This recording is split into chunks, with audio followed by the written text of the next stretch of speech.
నేను మొదట్నుంచి నీ దగ్గర ఏడ్చిన ఏడుపేంటి? ఇటువంటి టెస్ట్ల ద్వారా కాకుండా నన్నుగా నమ్మి కదా మా దగ్గరికి నువ్వు రావాలి అని కోరుకున్నాను. ఇప్పుడు నువ్వు చేసింది నాకు నచ్చలేదు. నా మనసుని మరింత ఇబ్బంది పెట్టినట్టయింది.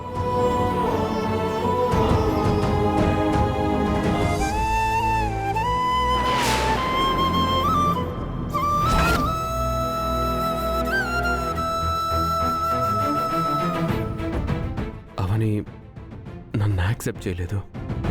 తను నన్ను ఇంకా క్షమించలేదు.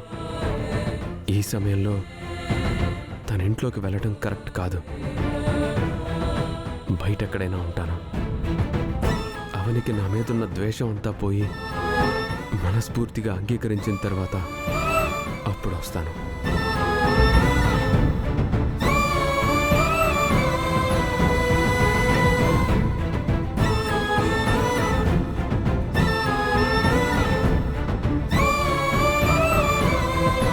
ఆగండి.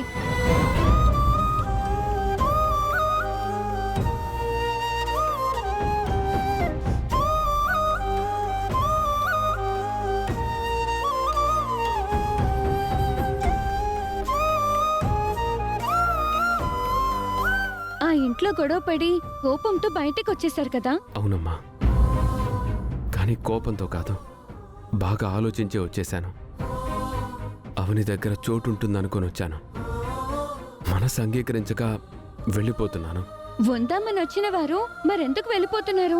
అవని మనసులో చోటు దొరికేంత వరకు ఇక్కడ నేను ఉండలేను. అమ్మ ఏమీ అనదు, మీరుండొచ్చు. రండి సార్, రండి. ఓ అతిథిలా ఎన్ని రోజులైనా ఉండనిస్తుంది. భర్తలా చోటు కావాలి. అమ్మతో నేను మాట్లాడతాను కదా, మీరు రండి సార్. ఏంటలా చూస్తున్నారు? ఓ 4 రోజులు గడిచిన తర్వాత మీరు కోరుకునే స్థానం మీకు దొరుకుతుంది. రండి సార్. నీ మాట విని రావాలంటే నువ్వొక పని చేయాలి. ఏంటది? ముందు నువ్వు నాకు తండ్రి స్థానం ఇవ్వాలి. మీరు నా తండ్రి కదా. కాదని మీరన్నారు, కానీ మేమెప్పుడైనా అన్నామా చెప్పండి? అయితే నువ్వు నాన్న అని పిలిచిన తర్వాతే ఇంట్లో అడుగు పెడతాను. మీరు అనుమతిస్తే ఒక్కసారేంటి, రోజుకి 100 సార్లు పిలుస్తాను నాన్న.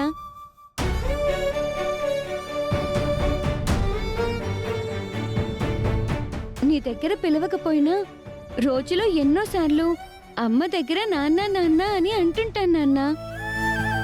ఇలా పిలిపించుకోవాలనే ఆశ నీకు లేకపోయినా పిలవాలనే ఆశ నాకెప్పుడూ ఉంటుంది నాన్న. నిద్రలో కూడా నాన్న నాన్న అని నేను ప్రతిరోజు కలవరిస్తుంటానంట. అమ్మ తాతయ్య చెప్తూ ఉంటారు.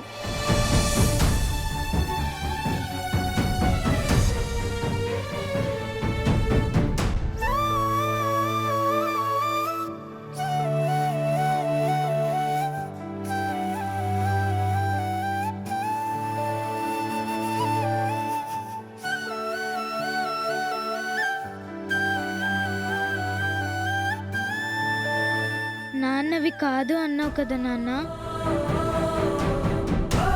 నాన్న అన్న పిలుపు కోసం నువ్వు తప్పించిపోయే రోజు తొందరలోనే వస్తుంది నాన్న.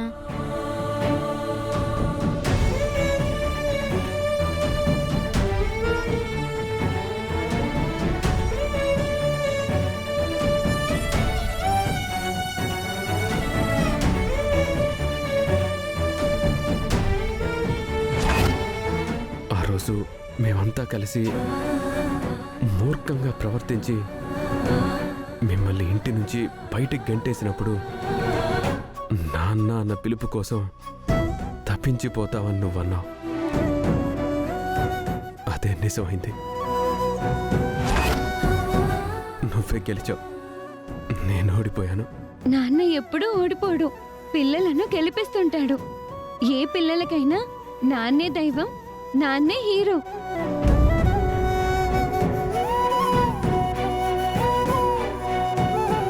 ఇంతకాలం నిన్ను దూరం పెట్టినందుకు, నా మాటలతో మిమ్మల్ని బాధ పెట్టినందుకు నన్ను క్షమించమ్మా.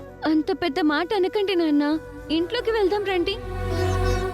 అమ్మతో నేను మాట్లాడతాను కదా. వద్దమ్మా. పర్లేదు నాన్న, రండి.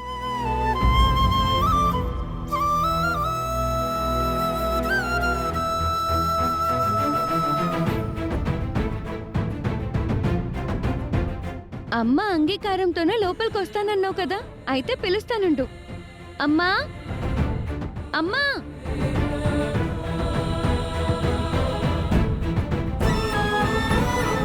నాన్నొచ్చారు. మనతో ఉండడానికి వాళ్ళమ్మతో గొడవపడొచ్చారు.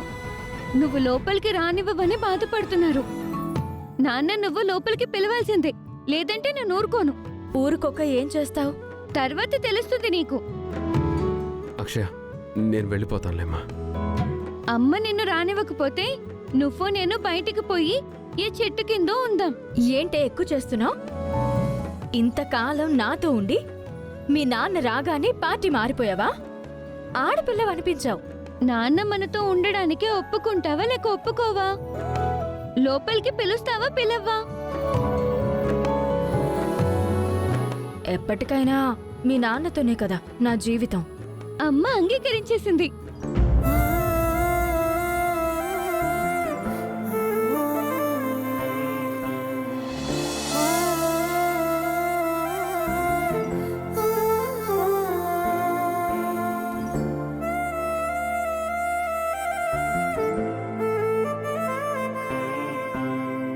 ఈ చేతులు, ఈ మనుషులు ఎప్పటికీ విడిపోకూడదు. నేను పంతంతో ఉందాం అనుకున్నాను. నీ కూతురు ఉండనివ్వలేదు. పద లోపలికి. ఇక్కడే ఉండండి, ఇప్పుడే వస్తాను.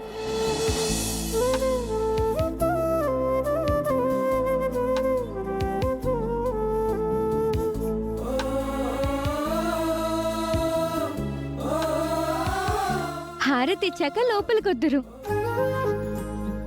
ఆ, మేమేమైనా కొత్తగా పెళ్ళైన జంట? కొత్త జీవితం మొదలు పెట్టబోయే జంట.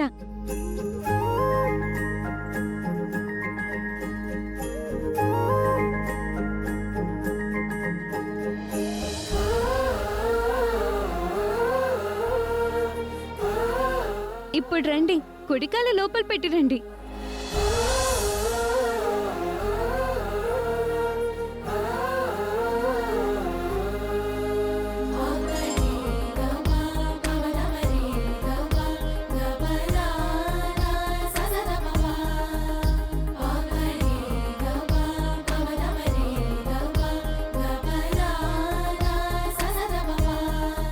రండి.